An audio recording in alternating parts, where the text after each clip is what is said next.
Hello, everyone. Welcome to LOA Uncorked. This is Holly. And this is Gina. And Gina, listen.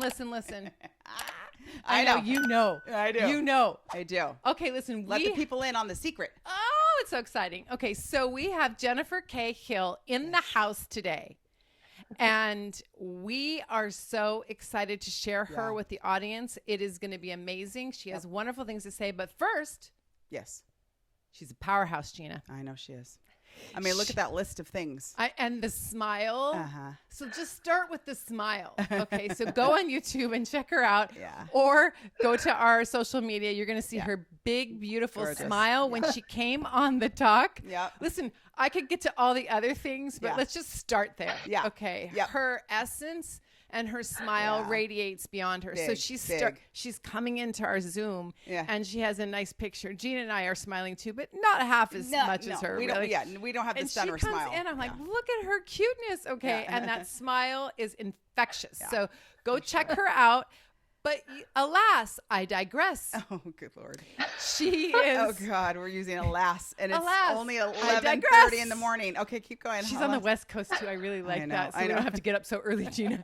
Truth be told, we're finally awake by the time she gets us. Lucky We don't Jennifer. have to do all of our math on the time zones. Thank God. I know. Okay, so Jennifer Cahill, she is an evolutionary leader, and that's capitalized. And we're going to talk to her about what that is. Yes, exactly. Excited about that. You're going to be excited too. She's an entrepreneur. She's an author. She is a speaker. And she is, guess what she is, Gina? You always want to be this, a TV host. Oh, yeah. Oh, listen. Oprah is now like Jennifer Cahill is above Oprah. Yes, she is. And then you would want to make it Kelly Clarkson so you could sing on it. I would. Yes. You know, so that would be your thing. So maybe you and Jennifer could co-collaborate. If I could sing like Kelly Clarkson, I wouldn't say a word. Maybe she is a singer. We don't know. We don't have that. We're going to find out. Yes, we'll ask. Okay. And so she's also, I mean, I was fascinated by this, Gina, and we have to go on this as well. She co-founded something called Om Heals, which I think is revolutionary. It really and she is. did it with the YouTube influencer Moon Chu. I'm not much of an influencer, so but it sounds like a good job. I mean, I would love to be one.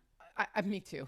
Let's put that on the list. We'll put it on our list. On the manifestation list. Yes. Anyway, I find that we need to talk about this because I find this to be on the cutting edge and something that anybody could use and something that we need to use more of. So we're going to talk about that. Yes.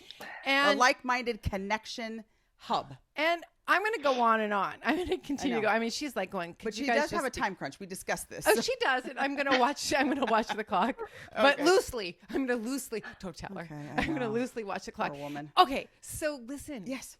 Okay, she has interviewed thought leaders that are amazing. And listen, Gina. I know. You know, I've stalked Deepak Chopra, Dr. Deepak. I'll start with Doctor too. I don't know why. Okay, but there's something there. Some people have like Justin Timberlake or Harry Styles up on their ceiling in their room. You've got Deepak. Chopra, Dr. Deepak Chopra. And Dr. Bruce Lipton, I did follow him around for a while too. Exactly. Too. Yeah. And then Dr. Roland McCready, Dr. Dane Here. I mean, that's just like the beginning. Hung out with these incredible people. I can't wait to, she's incredible too, but I can't wait to hear what she's learned and how she's integrated that into her life. And she's also done something that Gina, I do need to be quiet, but I can't stop. I'm sorry. In order for us to hear about it, like you have to stop. I know, but listen, you know how we feel about schools in third world countries. Yes, I do. She's built done. I know. And you know, like we're really big on education and educating. I don't know what what level of education, but if you stop talking, we could ask that question. We could get right to that. We could. Much quicker. But alas, we're so excited to have on LOA Uncorked Jennifer K. Hill. Yes. Thanks so much for being here. Thanks for listening to that. I just had to say all that. And please don't hang up. Please. Our audience depends on you. Oh my God, you guys crack me up. Thank you for bringing joy and delightment to my life today. She just wanted to continue to see that big smile of yours. That was true. the intention, really. Yes. I firmly believe it. Well, thank you, Jennifer, for coming, for putting up with Holly. We're gonna let you get some words in edgewise, and we're so excited. So what we typically do, Jennifer, just to kind of ground our conversation for today, is ask our guests to kind of share a brief overview of you and your story, kind of the milestones of Jennifer, kind of the things that would be important for our audience to know about you, that really kind of, I think, set up our discussion about the work you're doing in the world today. Yeah. How did you become such a badass? That's the shortened version. See, I'm succinct, Gina. Yeah. When I want to be. I suppose. Okay. Yeah. Yep. Well, I think, ladies, we should probably start. People have kind of these rose-colored glasses when they see me, and they think, oh, Jennifer, you're doing good work. You've built a school, you sold a company, you work with Deepak or whomever. Good on you. You know, you must be a really good person, but I have a little secret. So I'm going to lean in and I'm going to whisper because we don't want to tell anybody. We love scoop. We love scoop. Yeah, okay. All right. Very quietly. Don't tell anybody. It's going to stay just between us, right? Okay. For sure. I'm a recovering jerk. Oh, really? God. Okay. Actually, I mean, I did not see that coming at all. Okay, like I love it when somebody surprises me like that. Okay, that was a twist. We gotta go there. Yeah. So tell us about this. Tell us about all of it, the and then jerkness some. and the evolution from the jerkness. Yeah, so it's funny. This is actually a memoir. I've recently been invited to potentially write a memoir, and I won't give away the book title yet, but it does tie into that. And it's the opening story. So just to set the scene, imagine I think I'm a good person. You know, I do all the right things. I try to be a good person, going on and on. So around circa 2005, I meet my boyfriend at the time, and he does one of those personal development classes. You know, those classes where people take a class and then they stand on a soapbox yelling, the end is near, but if you do X, you will survive, right? So he was one of those people, and his friend had gifted him this class. So he's telling this to me for the first 8 months we're dating. You got to do this thing. And if you know me, but you got to do something did not sit well with me, especially about 20 years ago. So he says this. And so finally, in order to actually make him wrong, just to give you a little context of who I was and to prove that it was full of crap, I took the class. So I tell him one day, and he is just over the moon delighted. He's like, yes, of course, this is so great. Yet he doesn't know I'm doing it to prove it wrong. So I show up to day one of this class, and to set the scene, I actually have a shirt on. It's a light pink shirt, written in fuchsia on it, Von Bitch, just to make sure everybody in the room knows who I am, what I stand for. Wow. So the guy who is leading the course, he's co-leading it. You know, the room opens, 150 people in a hotel outside of LAX. And he says, does anybody have any questions before we get started? Oh, no. My hand shoots up and they're like, you, Von and he kind of gives a little chuckle. Yeah. You over there in the Von Bitch shirt? And I'm like, yes. How would you respond to the fact that this, meaning the class that we've all just paid to be at, is a cult? And he literally giggles and he's like, if it is a cult, it's the best damn cult you'll ever join.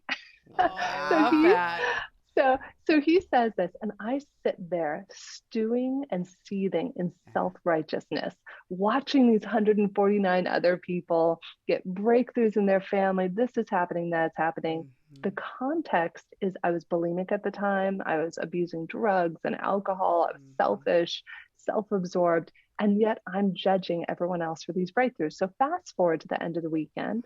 My boyfriend at the time is there, and your friends who have done the class can be there. And the woman who's co-leading it, a tall Aussie woman, comes up and looks at me and says, are you going to do the advanced class? And I looked at her and I said, sweetheart, darling, it was stifling enough having sat in this room the last 3 days. Do you really think I would put myself through this hell again? Wow. And she looks at me. She looks over at my boyfriend. He's like, oh, don't get me started. It took her, 6 months just to do this one. And so I look at him and I said, this is an at-will relationship. You can leave anytime you want.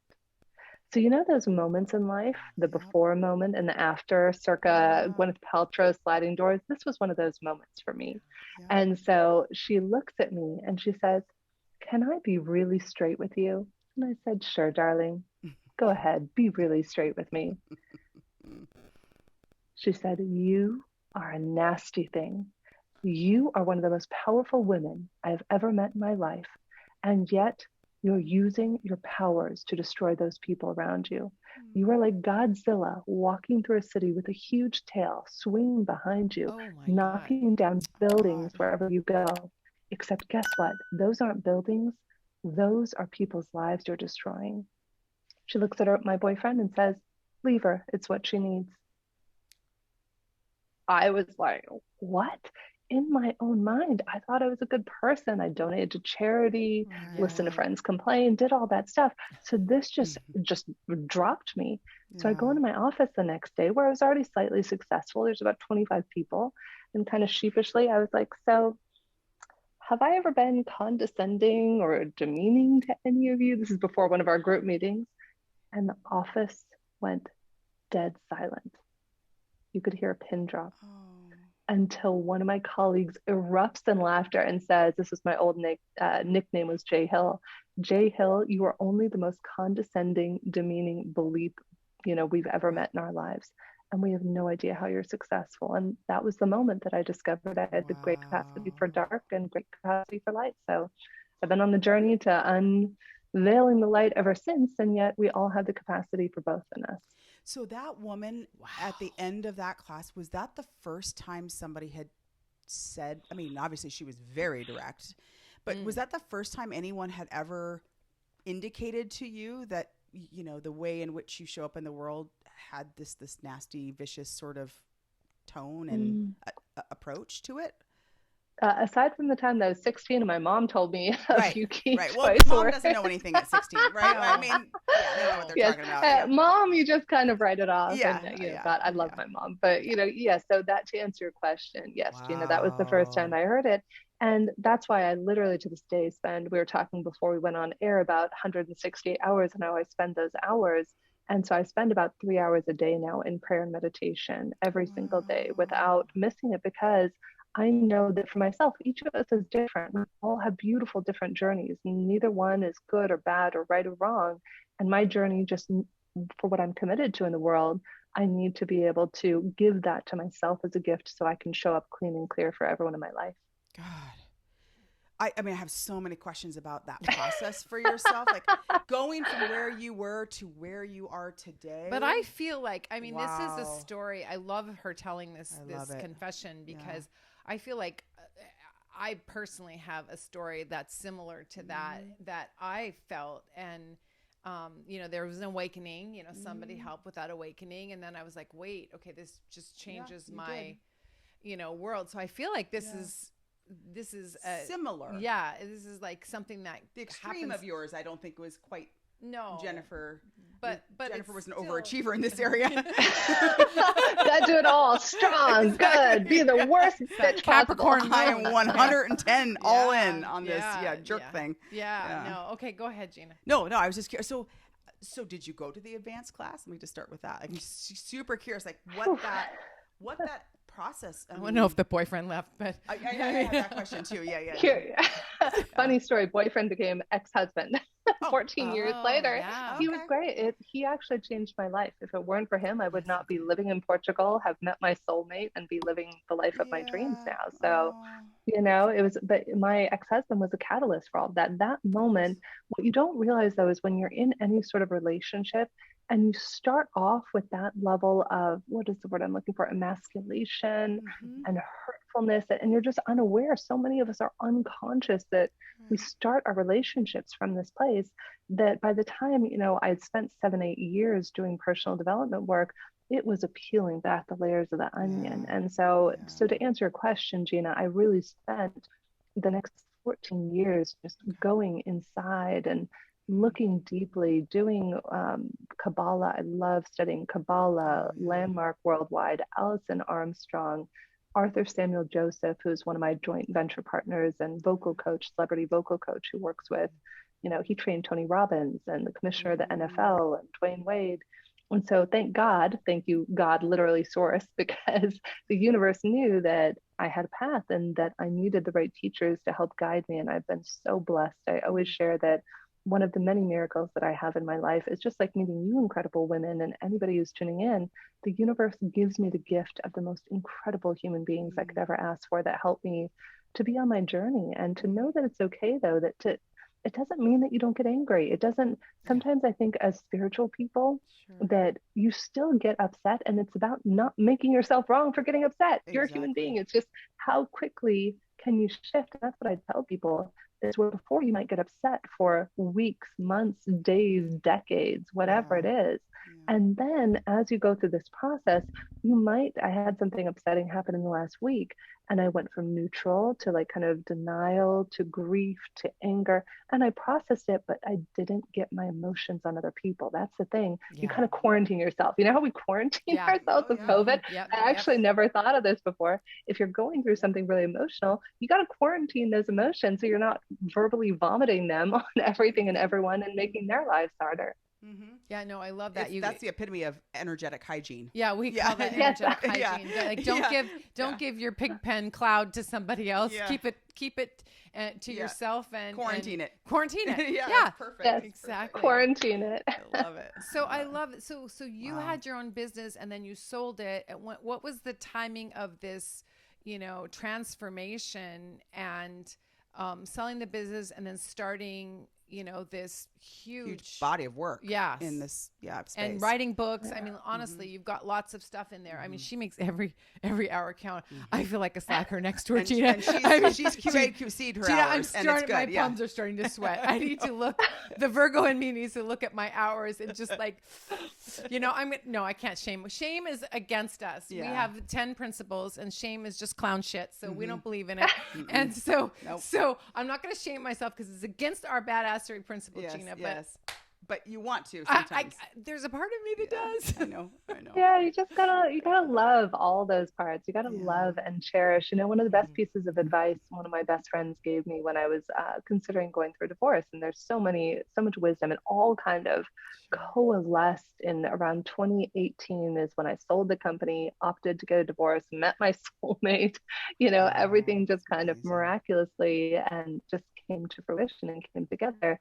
And one of my friends gave me a beautiful piece of wisdom around that time when I was considering getting a divorce. And she said, Jen, you deserve to find somebody who is going to cherish you. However, first you need to cherish yourself. And I think if that was one thing I could tell anybody, whether it's personally, professionally, intrapersonally, the more that we cherish ourselves, the more our light shines, the bigger our smile gets, and the greater our capacity to be the human beings we were intended to become. I love that. That's beautiful. Thank you.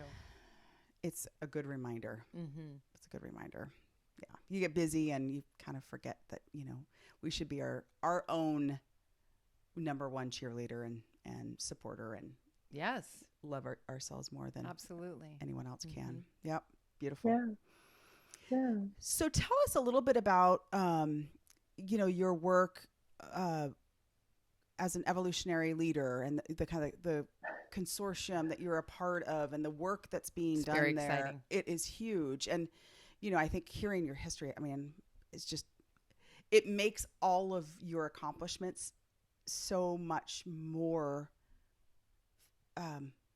fascinating and amazing to revel in from where you were.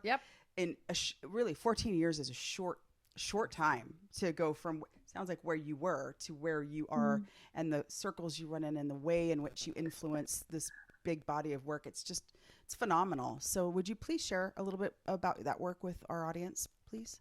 Yeah. And so first kudos to Deepak Chopra and Barbara Marx Hubbard. I wasn't fortunate enough to get to know Barbara, but I am fortunate to have gotten to do about 16 or 17 shows with Deepak and another dear friend, Don Hoffman. So if anybody wants, you can Google my name and Deepak's and all of those pull up. And it's just been extraordinary on that journey. And so they had co-created in 2008 this group of evolutionary leaders kind of as consciousness keepers of humanity, from scientists and entrepreneurs and thought leaders, authors. And I've gotten to meet some of my new best friends. It's just amazing. It's like best friends just add consciousness, right? So I was only inducted into the group earlier this year, and right away, it's like a soul group. If you've ever heard of a soul tribe or soul group, and it's about coming at it that we're all here, and it can be completely different perspectives. You might have a scientist who has a materialistic perspective, and somebody else who has a completely divergent perspective. And yet we all have the same intention of the greater good of humanity. And I'll give you an example of a vision I had a few months ago, right after I got inducted into the group and began to collaborate on some of the projects, which we can talk about.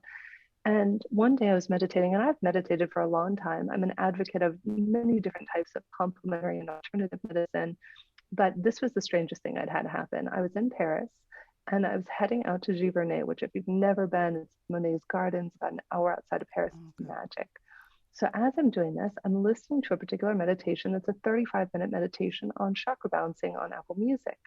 And so I'm listening to it, and you're getting through the root chakra and up and throat chakra. And then all of a sudden I'm sitting next to my now husband in the car, and I see this vision. When it gets to the third eye, I actually saw in my mind's eye the original spark of light of all of creation, of all of humanity in this vision.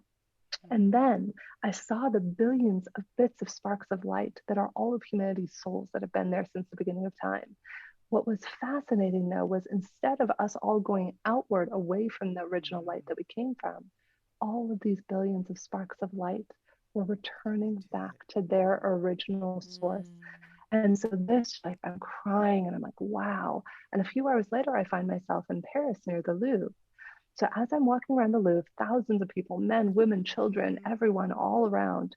And in that moment, I'm dead sober, aside from a few pain chocolats and some great ice cream in Giverny. I'm literally just walking around, and everybody in a moment turns into the sparks of light. And every one of those thousands of people, I could see the spark of light in each of them. And in that moment, I felt the crushing loneliness that every single one of us felt at being separated from the beginning of creation, and the sublime joy that every single one of us has at knowing that we're coming back to the source, which is oneness. I mean, even today I was speaking to my hairstylist, a lovely Portuguese gentleman, and I was trying to explain to him that we're all like vessels, like this little cup right here, and that each vessel that we chose to be separate from the beginning of time so that we could have the human experience, we could feel the pain, the joy, the loss, the sorrow. And yet this cup represents our capacity to hold light, hold joy. And the more we do this, we're all coming back, though, to that original source. And that's the work that we're doing as evolutionary leaders, to answer your question. Wow. What an incredible vision. I love that visual. Yeah.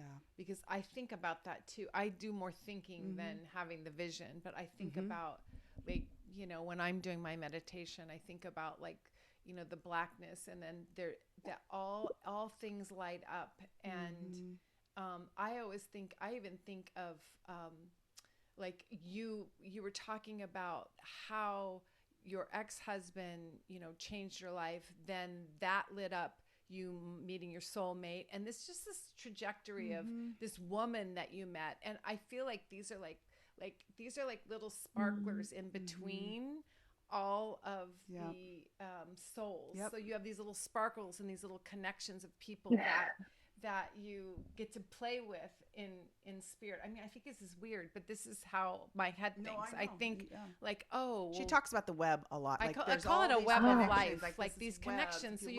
So I'm going to take your, like, light spirit, and then these connections are like little, like, firecracker sparkles, things that, that little sparkle connected you to somebody else, and everything's connected, going back to source and not away from source. That's beautiful. But we've talked a lot on the podcast, and so some of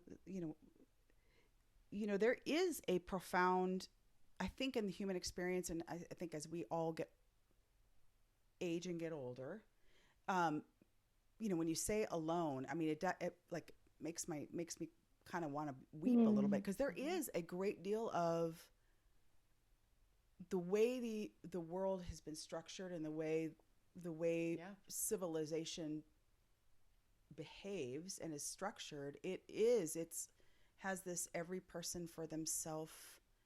I mean, I even had my son say, is this all it is? Like, is this, you got to go to work and a job you don't love, and I don't want to do that. And, no, please, right. no. No, and so I say no, absolutely not. We all have free will and choices that we can make. It should not be like that. We wouldn't want that for you. I don't want that. No, but kids are smarter these days. I will tell you. Oh, that. yeah. They're looking at that going, oh, hell no. Yeah, Oh, exactly. you know? Exactly. So, but there is this, I can see it in my kids' face. Like, it does feel like, a slog, and not like everyone's pulling together. And there's this, foundational Connection framework for people to work from, that people feel seen and safe. Right. So I just think that when you say we're all going back, there's just a great deal of just comfort, and it's about timeness that comes with that sort of a statement. So yeah, I love that. Are there things that you've been doing the work, whether it's my kids or anyone listening to the podcast, are there things that you would suggest, routines or practices that would help people absolutely get back to that vessel and feel like you're part of a vessel again? You know what I mean? That there's more unity than there may be for them today. Yeah, absolutely. So I love Dr. Roland McCready, who you mentioned. I've been privileged to get to do a lot of work with heart math. I'm a heart math certified personal coach, that I do that and do trainings of groups as well. And one of the tips and the recommendations they talk about is our heart-brain coherence. So the reason we feel separate is that we're coming from the animalistic, that amygdala instinct, our automatic nervous system, that fight or flight.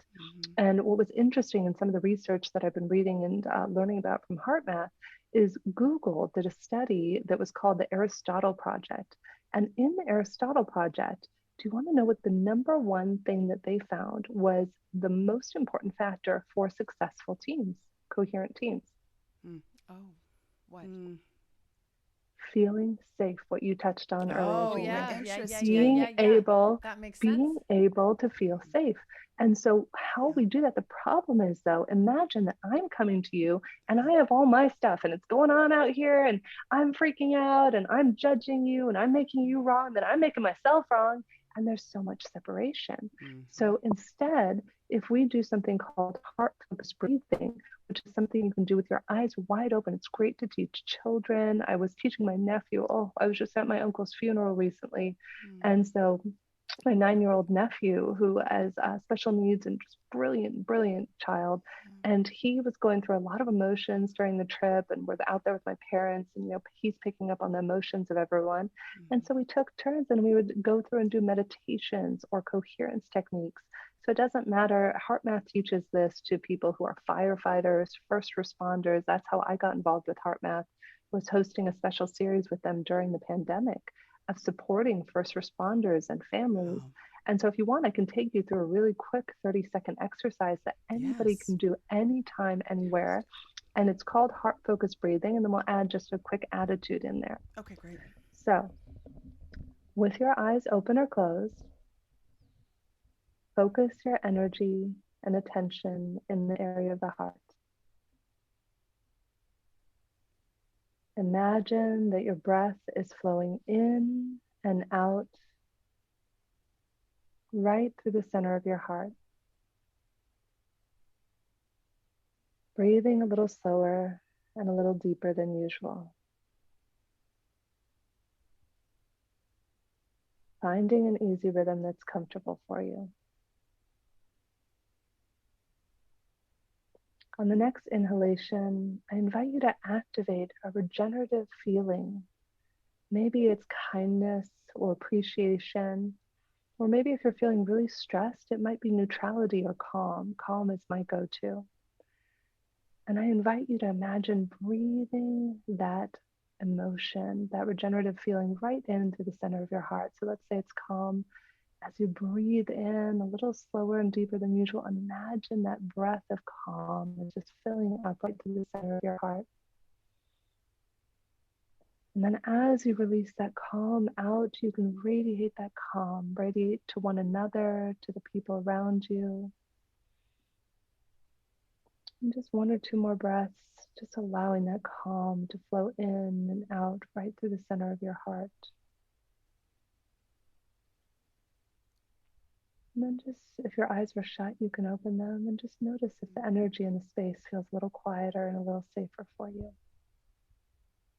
So good. Yeah, that's great. Mm.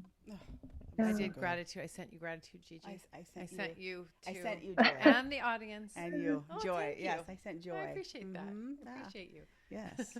I love So that. I love it. that's one easy thing you can do. There's so many ways. And one of the projects I'm involved in with the evolutionary leaders is a group we created a synergy circle called the Unitive Narrative. Mm-hmm. And so the Unitive Narrative, the idea was written by many of the evolutionary leaders originally for the United Nations 2030 Sustainability Development Goals. But then what we discovered is it's not about that. It's about us as human beings, that we evolved, as you were talking about earlier, Gina, to cooperate, not to compete. It's if we can let down our guard instead of like being in that, God, I got to protect myself. It all ties into that feeling of safety, that nurturing. And so, what all of the latest science is coming at, I love this. This was so much fun for me. Don Hoffman, who wrote the book, The Case Against Reality, Why Evolution Hid the Truth from Our Eyes. Go check out his podcast. Happy to introduce him to you, ladies. He's brilliant. Okay. And so he and Deepak and I have done a lot of shows. And Jude Curvin, my friend, who's an evolutionary leader, I brought them together for a call. And it was like sitting there, we recorded it. I haven't figured out if we're going to do anything with it. It was like eating popcorn and watching the two of them discuss it. Because Don is a scientist who focuses on consciousness from a conscious agent standpoint, so from an individual looking out. And then Jude is a famous cosmologist who looks at it from the universe looking in.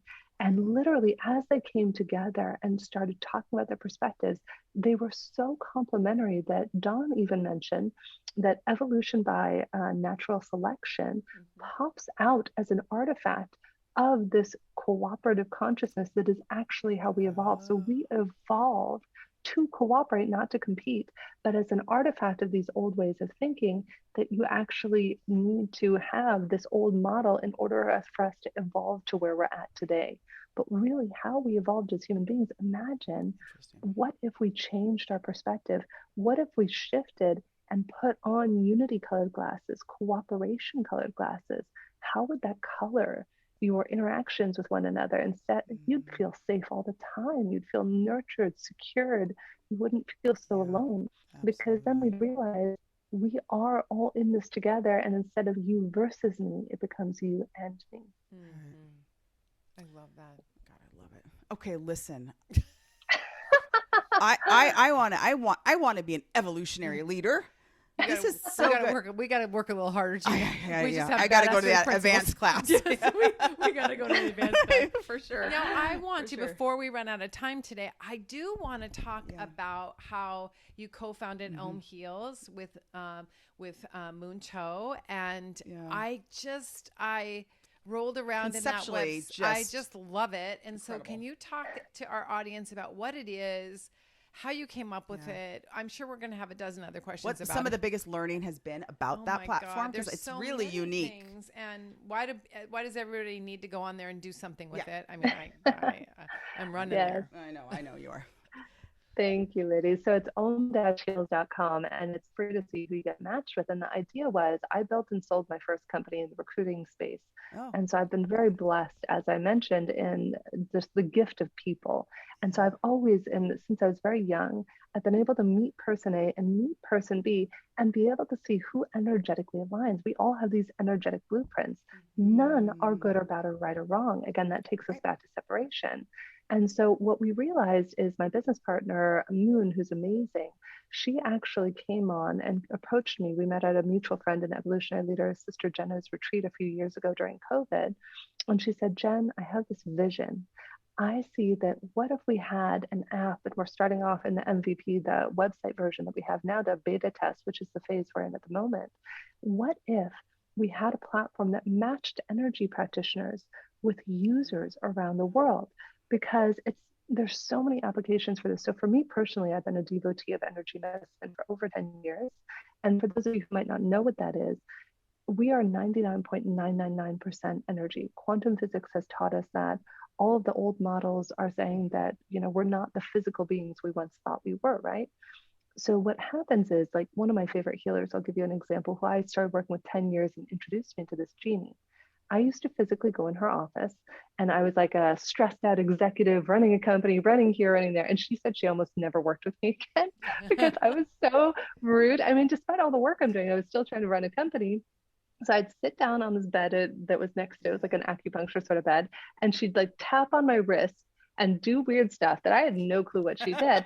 And somehow I'd feel better, but I'd be sitting there trying to work on my phone while she's doing it, which is why she almost never worked with me again. And we laughed about it because I'd be like, I have a call I got to take. I got to answer this email. So I used to really struggle with, unplugging. So fast forward to probably a few months after knowing Jeannie, I'm in Cabo San Lucas. Now, I don't know if you've ever had this happen.